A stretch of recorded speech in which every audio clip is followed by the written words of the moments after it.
everybody. I'm so glad and grateful that you're here today with us. I'm Dr. Chris Bessent. I've been a veterinarian for over 30 years.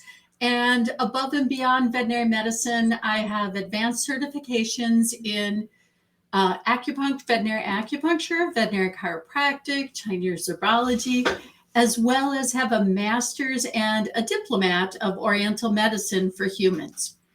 So welcome to From Disease to Health, an integrative veterinary approach.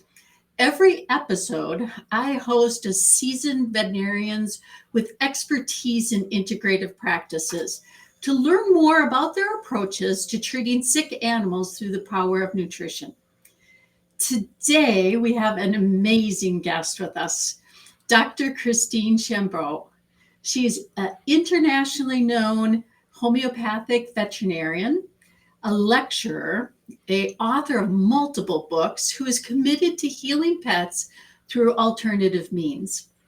Dr. Christina Chambreau empowers clients by offering coaching consultations to help them understand their animals and what practices can keep their animals healthy and happy. I am such a privilege to have you today, Dr. Chambreau. You've been like an icon of integrative veterinary medicine and have probably treated hundreds of thousands of cases and with amazing success. And I can't thank you enough for spending some time with us today. Dr. Chambreau. Well, this is what I adore doing the most, and I may not have treated a whole lot of animals over my 35 years of holistic medicine. I graduated 40 some years ago, but I definitely taught over, 10,000 people if I added all up. Probably, actually, if we do summits with 17,000 people, I'm probably in the hundreds of thousands of people that I've spoken to. And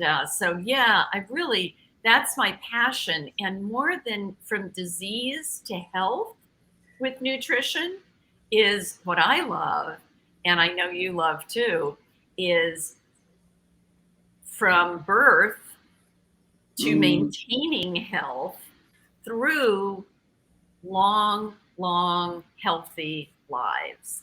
I agree. The way that you nourish a pet as a puppy versus in their middle age, and definitely as they age, we've learned so much from this older population of animals that because we're all successful, because all the veterinarians in the world and all the pet nutritionists, we've done such a great job that now we have this amazing older population of senior pets.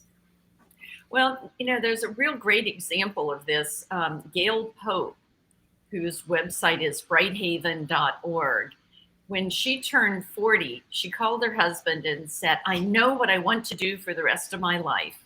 Now, she'd been a veterinary technician in conventional practices. She'd run a travel agency. She'd done many things. And she said, I want to adopt older cats and give them a home for the rest of their life. Wow. And she started doing this in LA area. And she had an animal communicator who was working with her, who hosted me to do a weekend holistic health class. And she said, Gail, if you don't take this course, I'm not going to work for you anymore. So she took my course, and it clicked for her. It made total sense that the foods she was feeding, the kibble she was feeding, was just not nutritious. And she didn't even know what was in the kibble because the labels lie. And you could twist the words on it. And so nutrition made a big difference for her, as did homeopathy. I put together a team of homeopathic vets who volunteered their time to treat her and her cats. Now, she had horses and dogs and pigs and ravens and all sorts of other things as well. But when I visited her after that course, she had 90 cats in a 5-bedroom house outside of LA in a residential area, and a horse. I thought there might be 20 cats in the house. That's how unpopulated it seemed. It was so beautifully run. And one of the things she did was switch all the cats, whatever they had been fed up, the 16, 18, 20-year-old cats coming to her, was to switch them to a fresh food diet, and or high quality canned food. Some of them she couldn't get onto others, or baby food. So it's individual. She individualized what each cat needed. The first cat I treated there came in at 22 and lived to be 34. Wow. Many of her cats Wow. made it to 28 to 30. Isn't that amazing? And some died after a Wow. month or two, Wow. because she was bringing in all sorts. So the key for her, nutrition was a big part of it, but she was able to see the healthy spirit and interact with the cat's healthy spirit, and not just their appearance. Nice. I sort of saw their appearance. Yeah. Tumors, yuck, skinny. And that I learned from her and her mom. They were both great at really interacting with, keeping track of the symptoms, being aware of the symptoms, but interacting. And I see where this is leading me now.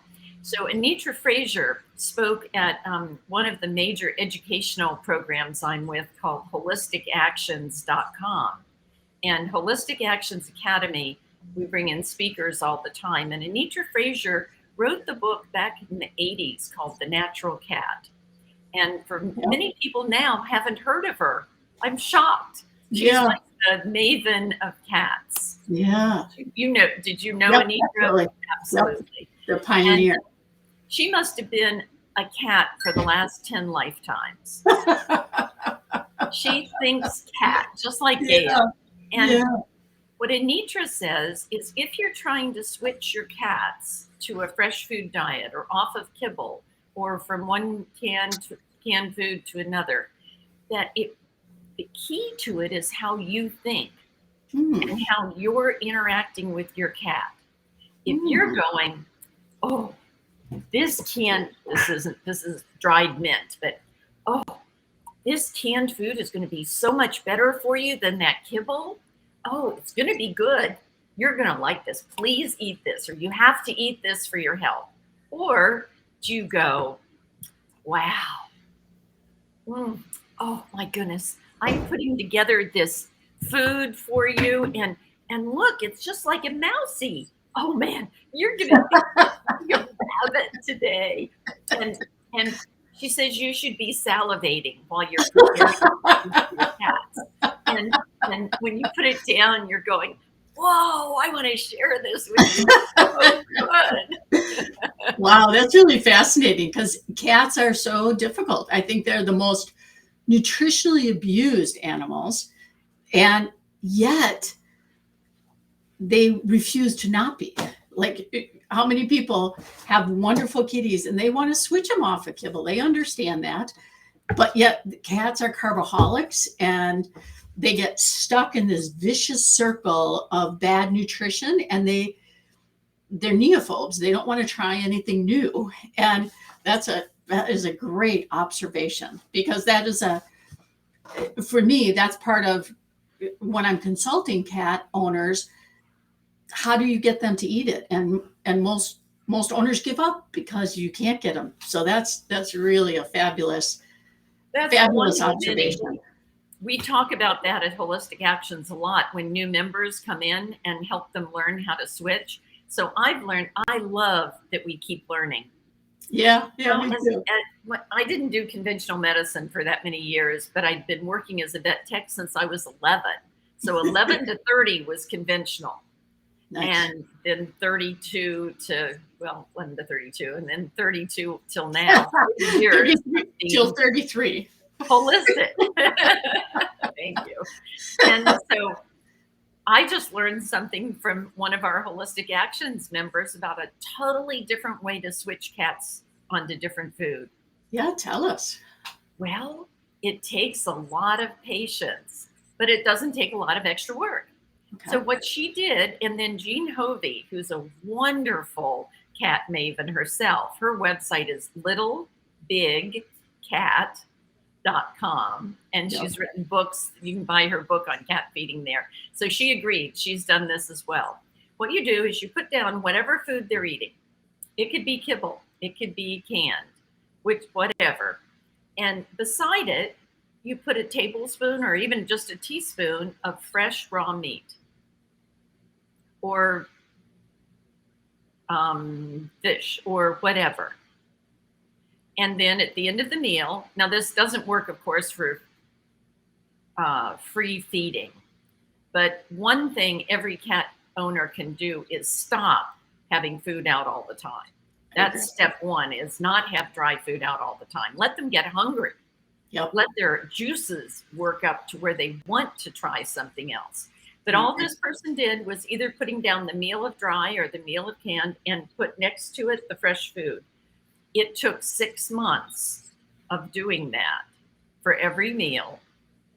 And then one day, she said the cat walked in to eat, put its head down in the kibble or canned, and then sort of put its head up, turned over and started eating the fresh food and never looked back again. Wow, I agree. That's what I found as well. It's not necessarily that approach, which I think is amazing. And you're right, patience is huge. But once they taste it, once they partake in it, then they don't stop. But it's getting them to that point. But what a great example. That's really a good trick. As long as we're on switching cats, my trick for switching cats was, of course, number one, off free choice food. Number two, take the dry food and crush it to a fine powder in a herb grinder or coffee grinder.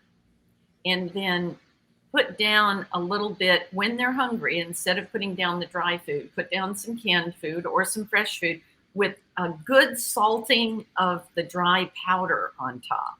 Oh, okay. It gives them the flavor that they're used to. And it doesn't matter at the beginning if you're using a fair amount of it, but you don't want to put the kibble pieces down because then they're still thinking they're eating kibble. Yeah. And so but just by powdering it, it leaves the fresh texture, the new texture. So I found that helps a lot. And then during the transition time is just to offer the cats literally almost every piece of food that you're eating. Put down just a little bite. Pizza. We're not going to feed a diet of pizza, but let's find out. Do a little bit, put down a tab, just literally a little teeny piece of the cheesy part or the crust part. Bagel and cream cheese. Put that down. That kind of thing. I had one cat who, when the cat was sick, it would only eat broccoli and cauliflower. Wow. Now, if they hadn't tried broccoli and cauliflower earlier, they wouldn't have known to even try that. Yeah. Wow. So experiment with every kind of food. Many, many cats do like fish. And Dr. Hovey has some concerns about feeding fish. I think it's fine as long as it's occasional. But there's a product called Kitty Caviar that you can buy a little jar of it. And if they like that, it's dried bonita flakes, bonita fish, white fish. Yep. Now, if you do like that, you can go to the Asian market and buy a pound of, a big bag of those bonita flakes for the price of a little Kitty Caviar. Yeah. But if you're not going to use it, buying a pound isn't worth it either. And use that on top of whatever you're trying to feed.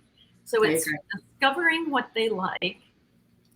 Oh, people say, don't ever feed tuna fish.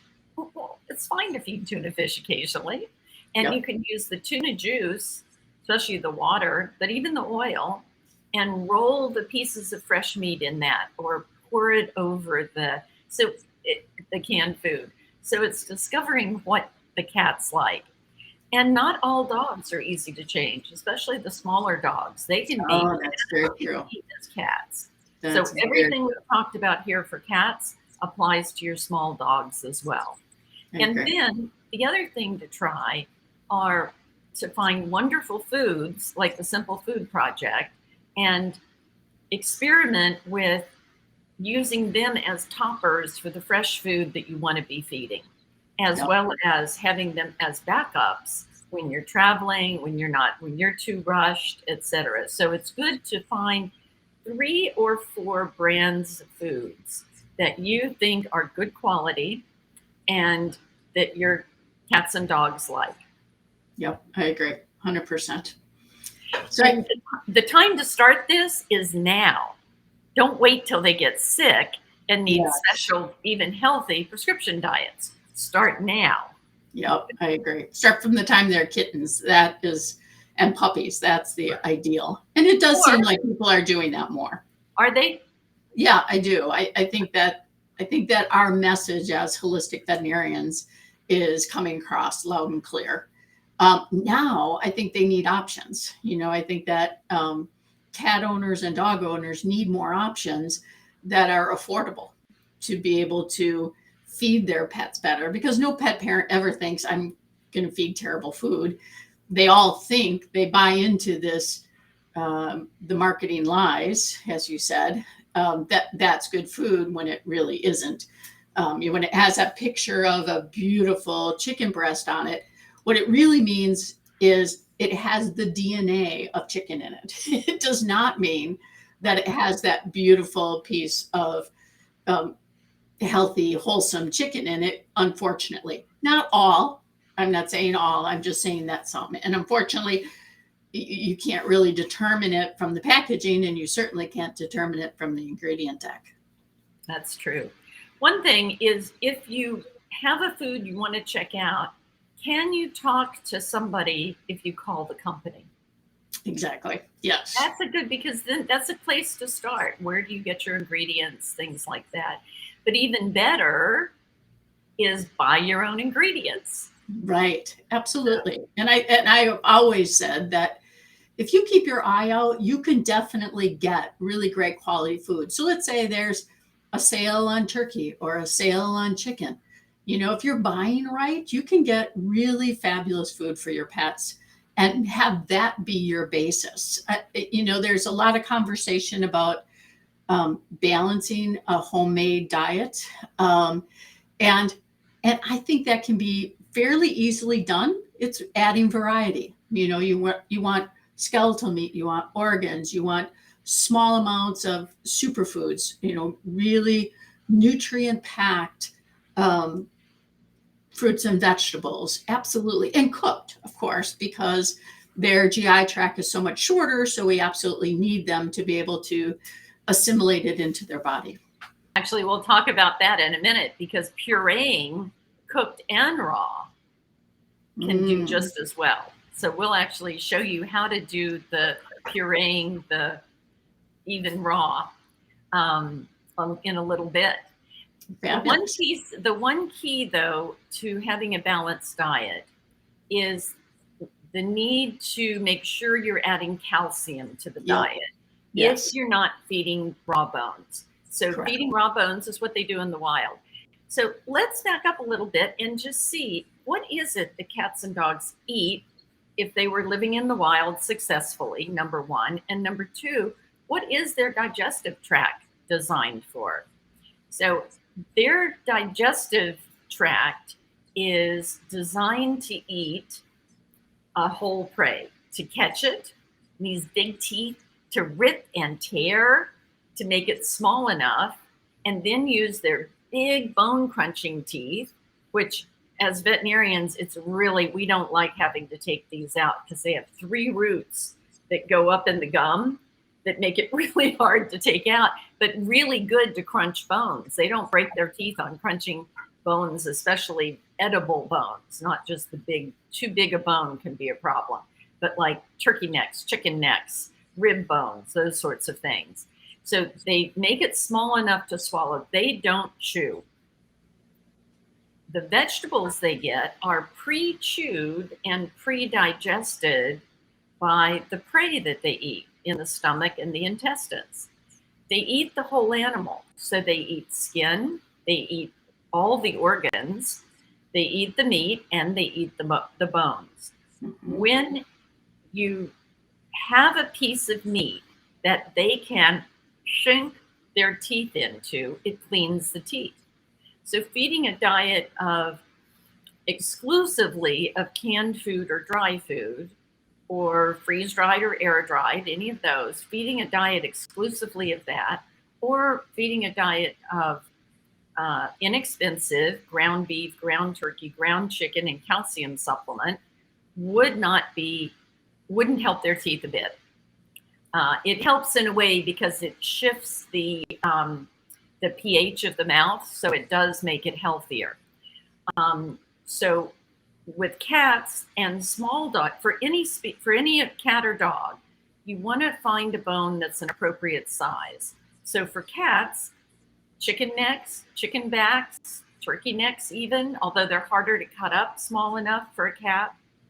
So I had usually 2 cats at a time, and I would buy chicken necks and chicken backs and cut them into pieces that were about yay big with a cleaver. I mean, I didn't get any chicken last night. They didn't have any that looked good, but I just go like this.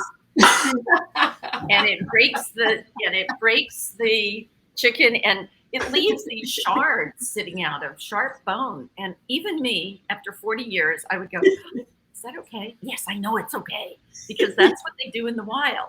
Yeah. Have you ever seen a cat or a dog pull out a knife and debone it before they ate it? They don't. Well, that really answers a question from Kayla. Kayla asked, could you suggest a few edible bone options for cats? And there's the answer. Yeah, that was great. And Kayla, so I'll get to Kayla's second question in a minute.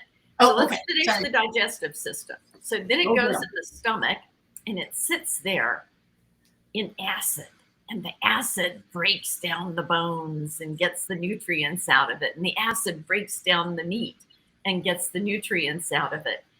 So I want you to think for a moment, those of you who do eat meat or have in your life, think about a piece of cooked meat in one hand and raw meat in the other hand. How do they look different?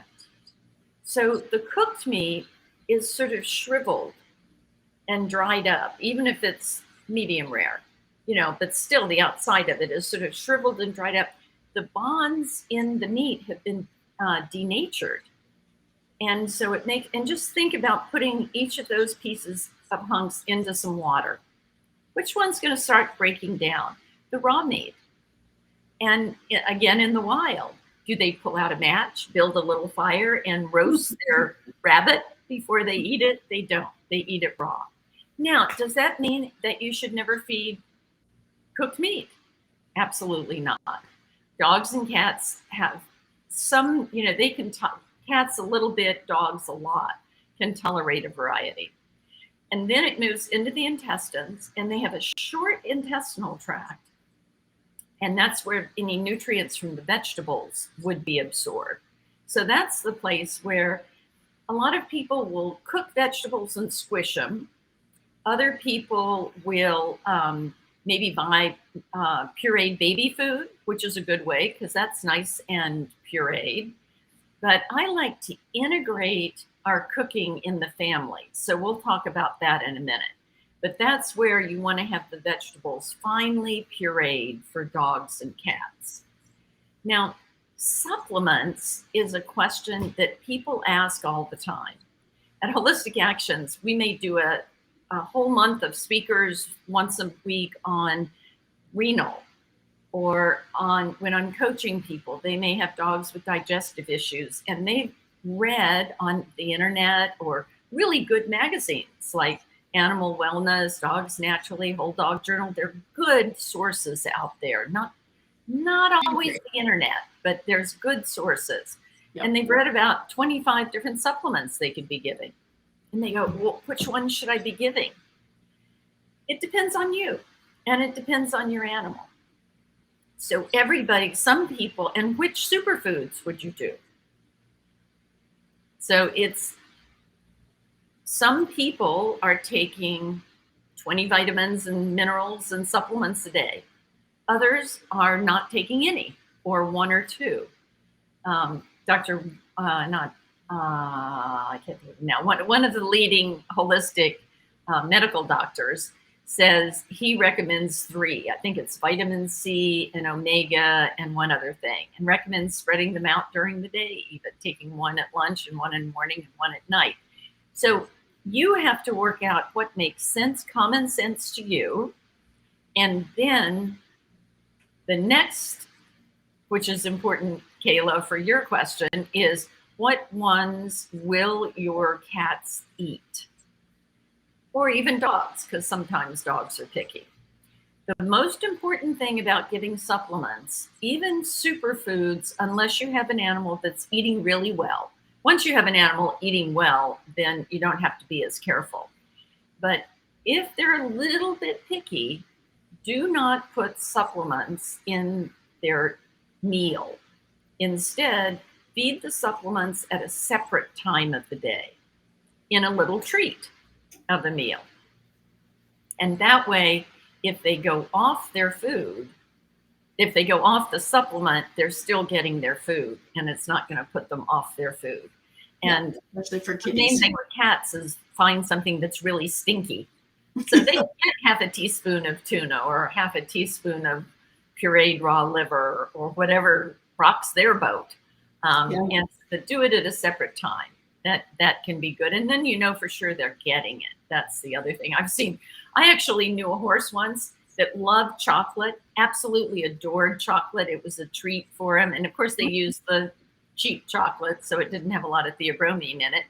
And they could wrap a pill, a capsule, not that big, just a capsule, wrap it in a lot of chocolate, hand it to the horse, who would eat it readily, but then he would spit out the pill.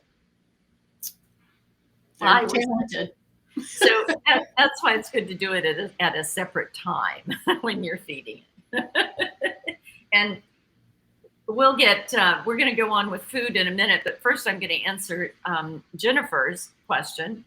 And the first answer, Jennifer, before I answer directly your question, is that healthy dogs and healthy cats do not attract fleas. Even if they live in Florida, Alabama, Georgia, places where there's tons of fleas. Now, if, of course, they get exposed to a huge number, like you're going to the beach and you're renting a house that had a flea-ridden dog in it before, and those fleas have just been sitting waiting, they're going to jump on your dog and you both. So so even a healthy dog or cat could get fleas. Those fleas are hungry. With flea combing and maybe one shampoo, you're going to get rid of them. They won't be a permanent host, number one. And number two, if they're healthy, they won't develop an allergy. So how do you get them healthy? You feed a good food diet, you exercise mentally and physically, you avoid toxins that are often found in the monthly flea pills or the topicals that you put on, and also in unneeded vaccinations. So you avoid toxins and you work at breathing. You find ways to get them to let them sniff on their walks, get them a snuffle mat and put little dog treats in it. That's a place for healthy food, like dry dehydrated food or freeze-dried food is when you're using a snuffle mat or training.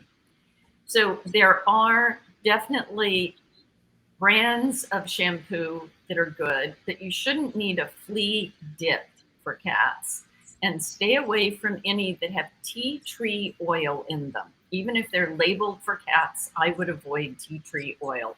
I've seen a couple of problems with it. You can use just any good shampoo. You shampoo them up and let it sit. And while it's sitting on them, you massage them. You do whatever you can to relax them while they're sitting in a towel-lined sink and really gently just working with them. And then you rinse and rinse and rinse if there's a lot of fleas or flea dirt. Now, a lot of people think their animals have fleas just because they're scratching. So unless you see flea dirt, and flea dirt looks like ground coffee grounds, but when you get it wet, it turns slightly red because that's flea poop, and flea poop is from sucking blood. So it smells like that. So you may need to just So I try to stay away from flea shampoos and flea dips. So unless they're just covered, then you might have to do it once. Flea combing with a really good flea comb, test it on you. If it hurts your scalp, try a different brand. Some of them have too sharp tines on them. And then you can get magnetic, once you've gotten rid of the fleas with a shampoo, etc., you can get a magnetic collar tag, sends out healthy, it's not damaging, they're okay, it's not like 5G or anything like that. They make them for people and dogs and cats, and for mosquitoes and fleas and ticks and all sorts of cool stuff. And there are different companies out there. You can research the different companies. There's a new, and then if you have flea repeated problems, you want to use nematodes in your yard, you want to vacuum your house. One of the books I wrote is called Fleas Be Gone. And it's a Kindle book. So you can get that for like $5 at Amazon. So hopefully that answers your question enough, Jennifer. And so we've got a great question about whether if we're feeding cooked food versus raw food, are we changing the microbiome? So first off, microbiome, what's that? So many people know about that now, and it's pretty new, isn't it? I mean, did you learn about microbiome when you were in school? I don't think so, no. But I would say that it is pretty much, I guess I think about it so often, and I read about it so often, and I talk about it so often. I feel like the world is getting it. And that's, one of the benefits of feeding real, whole, fresh food is that you're nourishing the microbiome with the good soil-based bacteria. That is so important. I mean, prior to us doing things to encourage a healthy biome, how did they do it on their own? They did it on their own by grooming and by eating real food and by eating all of that prey that they consumed. So go on. Absolutely. Absolutely. So do you think that cooked food provides less? I think they need to get it from a variety of sources, and it doesn't really matter if it's cooked or raw. Yeah, I would say if it's going to be cooked, it should be lightly cooked. And because as you were saying before, if it's thoroughly cooked, one, you get AGEs, so advanced glycogen end products. So you start to get some cancerous or bad things for health. So lightly cooked, absolutely. But that really brings a great question. The FDA is zero tolerance for any bacteria, but yet we all know that there's bacteria, no matter how well you wash that tomato, there's bacteria on the surface of the tomato, and that's a good thing. That's where we're getting our bacteria from for our gut, and the same thing for your kitty. But you're going to get it from many different sources. So I would if I was going to do a lightly cooked, I would do lightly cooked and some raw and kind of mix it up all the time. And you don't have to mix it up every day. You could do a raw one time and a lightly cooked another time. That's the good thing about feeding variety, which will also keep dogs, as John asked, from being bored. So you brought up a perfect segue here, Dr. Bessent, for a reason to make your own pureed vegetables. So I'm going to take a few minutes here and show you, if you're making food for your animals at home, you want to puree the vegetables, and it's going to include some of those good microbiome. So here's how you do it. So you're getting ready to cook your dinner, because people say it takes too much time to make food for my animals. So you're going to cook dinner for yourself, and you're going to have some vegetables. So you go to the fridge. Here. And you get out what you're having for dinner. Now, John, if you're feeding what you're having for dinner, it's going to change all the time. That's why dog food and cat food you don't want to think about. Now, here's a carrot. Okay, I haven't washed it yet. It's got, a root end and a tip end, and sometimes it's got growtiness on it. That all has great microbiome on it. I never thought about that. That's really good. So what you do is whatever you're planning to cook, say it's a carrot, you keep your food processor sitting out by your sink. You cut off the parts that are grody, or the parts like broccoli, the hard part. You might use that in soup, of course, but if you're not, you cut that off, you put it in, and then you go wash your vegetables. You put them in to cook. While you're cooking, you might be making a salad. Celery is great for dogs, just like and cats, just like it is for, and this is once they're eating the food you want them to eat. But sometimes the celery on the outside is a little grody looking. Now this still, I washed it gently, but it still has some dirt on it. So that's good microbiome, especially if you're buying organic. So you could cut up all of that. Some raw, along with some cooked, is fine. Now, you may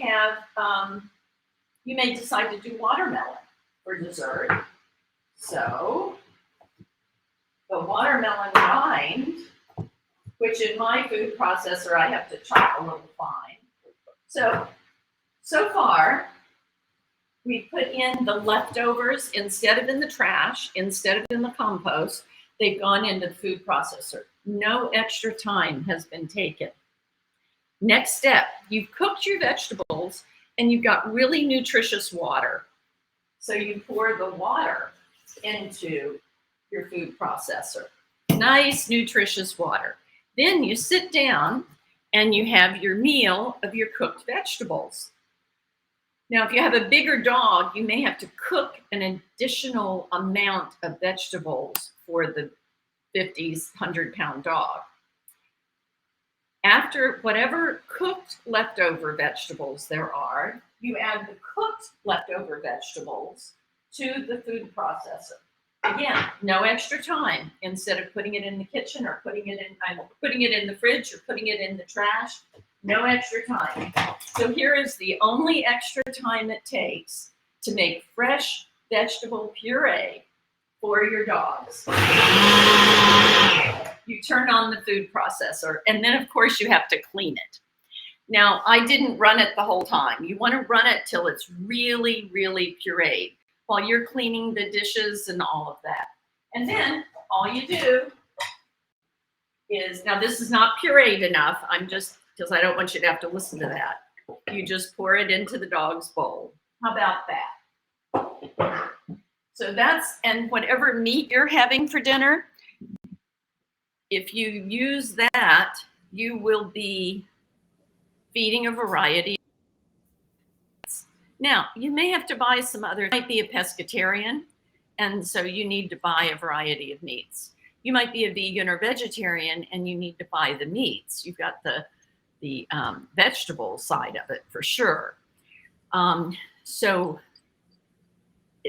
I think that brings up a really great point as well, is that for humans, we think of balancing by the day or by the meal. And in reality, how do you balance for dogs and cats, but particularly dogs? Dogs are scavengers.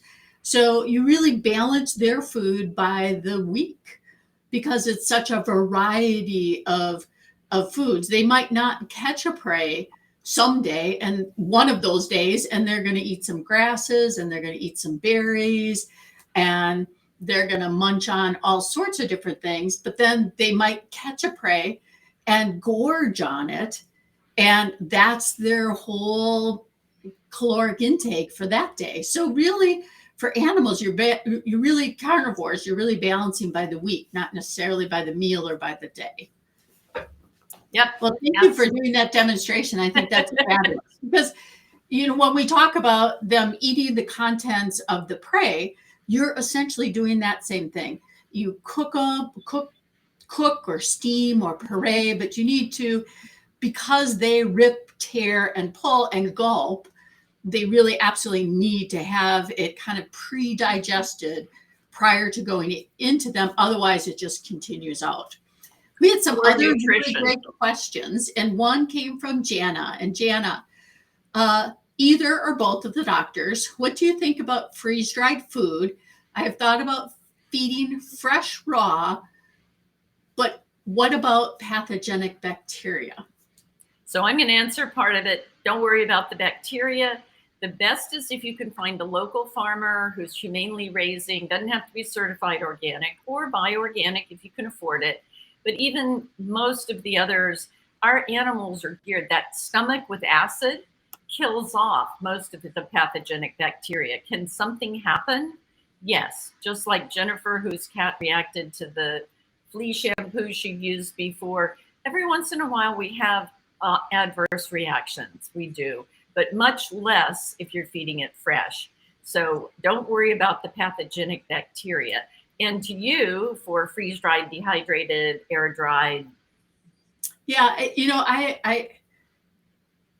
I think that we need to think of these as two very separate things. So fresh food is all of the same things that you've talked about over and over again. So we have the really acidic stomach contents that are going to just destroy it all.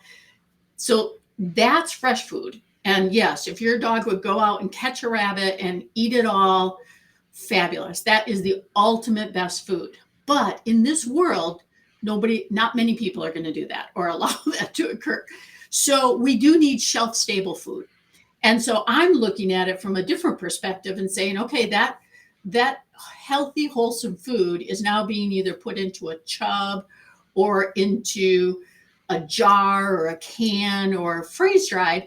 And now it's going to go to a warehouse of the distributor. And then from the distributor, it's going to eventually make its way to the pet store. And then eventually from the pet store, it's going to make its way to your home.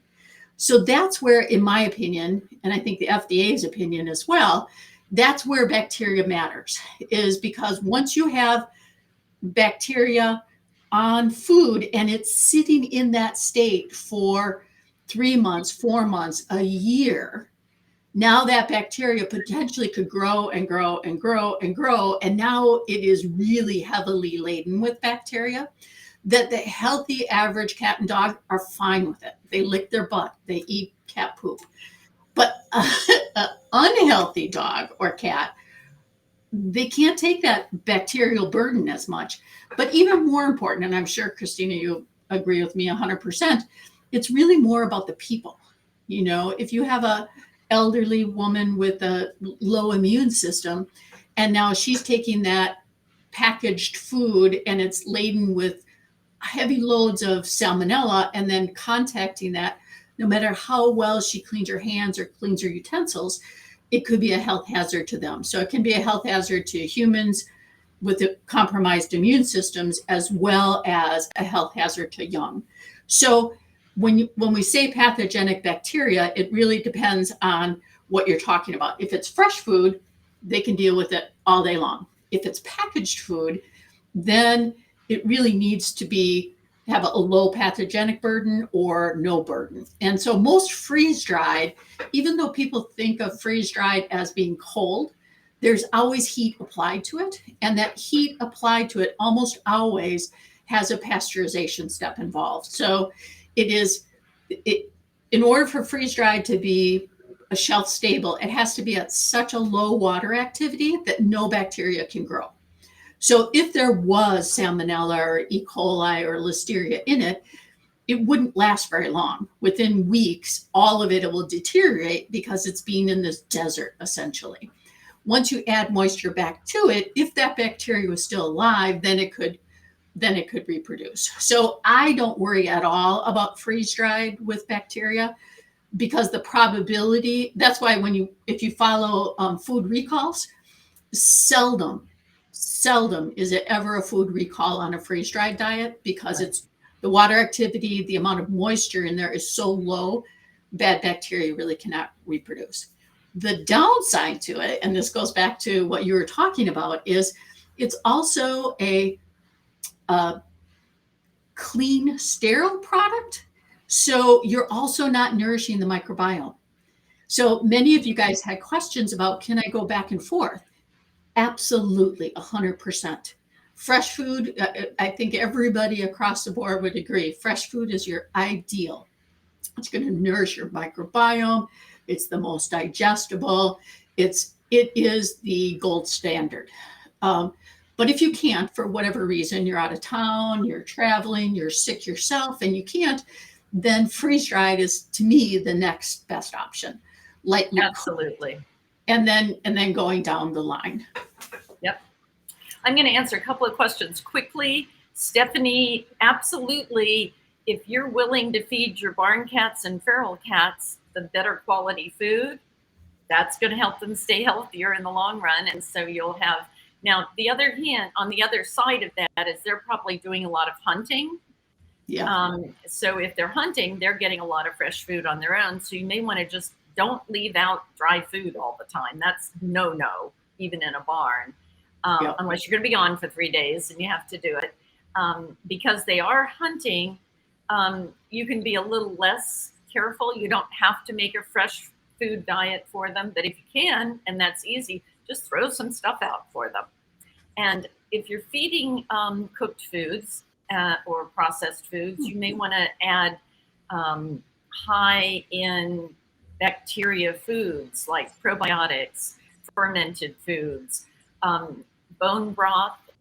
They now are making, several companies are making fermented bone broth as well as fermented raw goat's milk. Raw goat's milk just by itself has so many more bacteria than cow's milk. It's amazing. So adding foods like that can be useful. And all the brands that you're talking about in the chat, they're all good. You know, it's like these are small companies that are doing their very, very best. And Sharon, if you are feeding, if you would switch to fresh food, then you can choose the foods that you want that are lower in fat, rather than worrying about a label where the label may not reflect actually the fat that's happening into the cells. It's the fat that's in the food, but not necessarily how it goes into the cells. And reflux is one of those early warning signs that things aren't completely healthy. So you may be wanting to work with a chiropractic vet, Chinese medicine vet, a Western herbal vet, a homeopathic vet, all of those. It's, if you can treat the reflux rather than by working with changing foods, but rather by internally rebalancing the energy field, then they'll be able to eat almost anything. Even allergies usually go away once they're healthy. And again, it's fine to feed some chicken stew. If you're making chicken stew, then they get some of the chicken stew. If you're making Chinese fried rice, you can, even though rice isn't something they're normally eating in the wild, they can have some leftover fried rice if they're healthy. You know, if you're having oatmeal or if you're having ice cream, they can lick the bowl. And one of the reasons for feeding even things that may not be the most nutritious is to, again, discover those bribe foods that when they're sick or when they're being picky for any reason, that you know what you can go to. And that's a reason to try different treats that are healthy treats, like Wysong's Dream Treats, or any of the toppers, or any of the high quality foods, the freeze-dried and dehydrated, that you can keep around, because then you have something to go to when you need to. And Jennifer, turkey meat, well, actually, I'm going to ask you, Dr. Chris, is turkey meat healthier than chicken meat? I would say, of course, mine is always complicated, right? I can't just say yes or no. Turkey is not very easy to stabilize. So if it's fresh turkey, absolutely. Okay. If it's not fresh turkey, the fatty acids of turkey are more difficult to preserve. So you have a higher incidence of rancidity in shelf-stable turkey diets. So to me, I would, if it's a shelf-stable, either they have to have enough antioxidants in it to preserve it, or go with the chicken. But I would say I would go with a variety. Like, I am so a believer in the guts of steel. So sometimes I get chicken, sometimes I get turkey, sometimes I get fish. And quite honestly, for my pets, I don't even I put it all in the freezer, and whatever I pull out that day, that's what they're going to eat. And so it's really, this idea of feeding the exact same thing every day. I'm sure Jana and all of you guys understand that that's just craziness. You wouldn't be here if you didn't. So that's my take on turkey. Excellent. Thank you. And it's, it's something I forget about sometimes when I answer the questions, to separate those two from feeding fresh food to not. So for those of you with big dogs, you're going, I'm going to be able to afford organic meat? Oh, no. I can't afford that. Well, here's some couple of tricks. Talk to the farmers.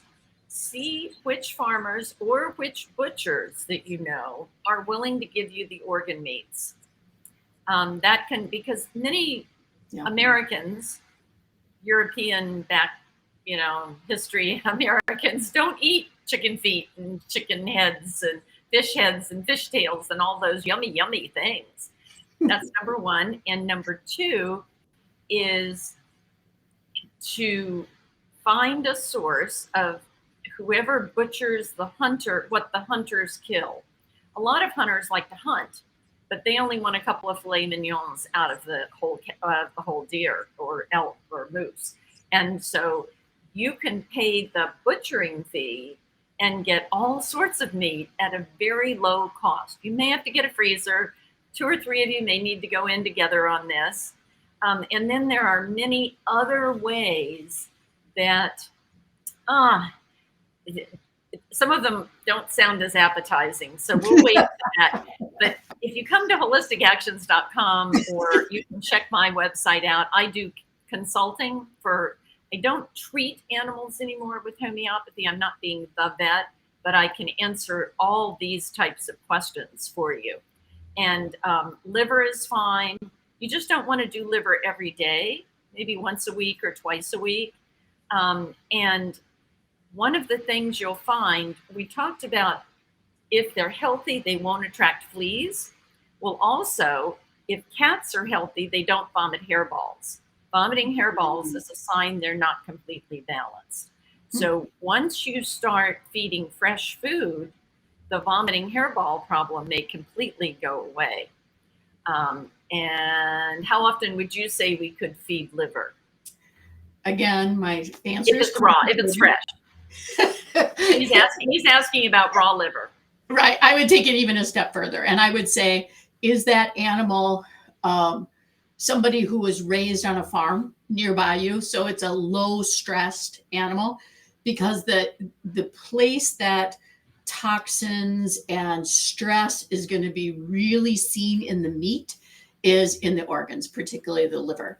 So if it was liver from a feedlot cattle that is under heavy stress, being fed crazy amounts of grain, that liver I would not feed to my dog. I would, but if it is a grass-fed cow who has a low stress life and then is slaughtered, that is healthy, vibrant tissue.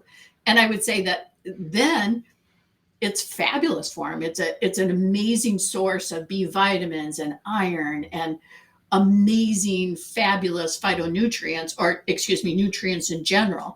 So I would say liver is a great organ to feed as long as it came from a healthy, unstressed animal.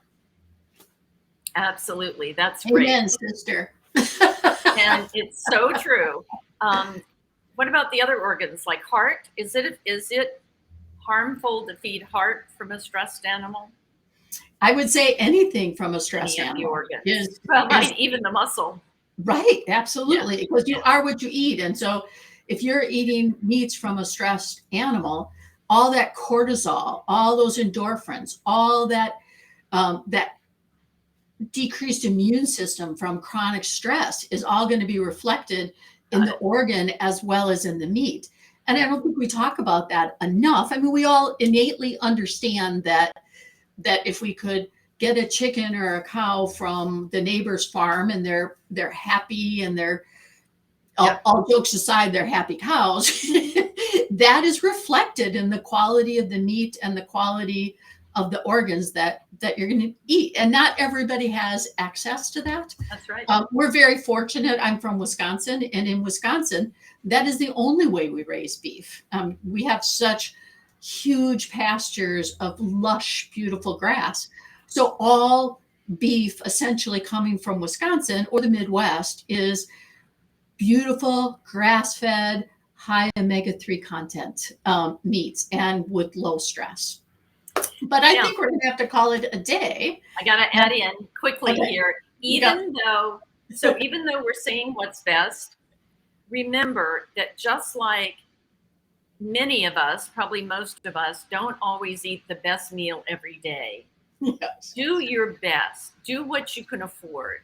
You may live in New York City and not have a kitchen, and you eat out at restaurants all the time that aren't necessarily using organic, and that's where you're going to get, you'll order a second steak for your dog and just tell them not to cook it because you don't have a kitchen. You have a refrigerator, a small one.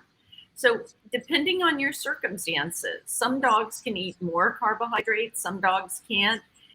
You need to pay attention to the early warning signs of illness. If your animal is vibrantly healthy with whatever you're feeding, then try to up it as much as you can, but don't worry as much. But if they're showing some of these clues that they're not as healthy as they can be, and you can find that list on my website, ChristinaChambreau.com, along with recipes and free articles and stuff like that, and even more at holisticactions.com. So there's tons of good information out there. Do your best, but most importantly, never feel guilty. Most importantly, know that no one person has the right answer, not Dr. Chris, not Dr. Christina. And it's up to you to see what works for your whole family and for each of your animals. You are amazing. That's why I love you. And I was so excited about you coming on today. I knew that we would have a great conversation. And I don't think there's ever been a time that we've talked that I haven't walked away like, wow, I didn't even think of that. So thank you so much for spending your time with us today. And by the massive amount of questions, obviously everybody loved it as well. You are not only a healer, but a teacher in your roots. And thank you so much for giving us all of your knowledge and your time. And I would encourage everybody to reach out to Dr. Chambreau. She is just an amazing wealth of knowledge. Thank you. Thank you. And thanks for having this happen all the time. It's wonderful.